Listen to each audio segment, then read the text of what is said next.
So my company is called Zeitguide. Our job is to guide you through our constantly changing culture. We keep you smart, we keep you culturally relevant, we keep you ready for the future. When we're looking at all the ideas in the world, we categorize them into 4 pillars of change. So there are a lot of consumer trends experts, there are a lot of tech trends experts, there are a lot of people who are experts in the workplace, there are geopolitical gurus, but our job is basically to take all of it and to give you this broad perspective so that you can be a cultural leader. And we have a big picture theme every year. And this year, dun, dun, dun, dun, healthy business, healthy self.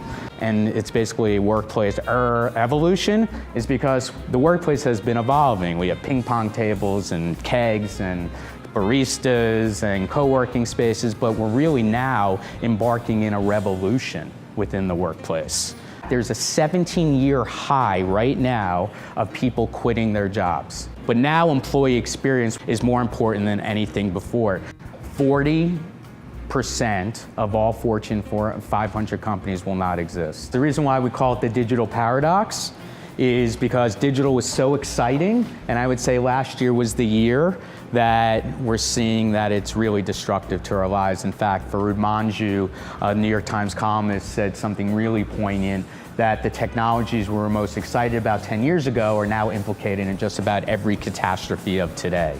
CES, there were over 515 stations there with startups creating technology to all better our health. And we're about to embark what Steve Case calls the 3rd wave of the internet. First wave was in the 90s, AOL, you got mail. Right now we're in the 2nd wave, smartphones, apps, Netflix, sharing economy, on demand, etc. And we're embarking the 3rd wave, which 5G is going to allow everything to be connected to each other, machine to machine, device to device, human to machine, human to device, and technology is just going to be oozing from our pores. Today's consumer, who won't be the same consumer in an hour. So we're at a time now that consumers have more power than ever before. The climate consciousness, there was a piece in the Wall Street Journal this past week about how brands are gonna start making like refillable containers. It's gonna be just like the old days when you would get your milk delivered, or like the soda fountain guy or woman would come in and fill up your bottles.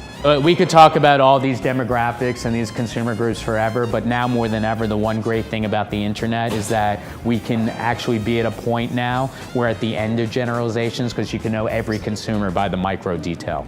We're at a state of slowbalization because of this guy.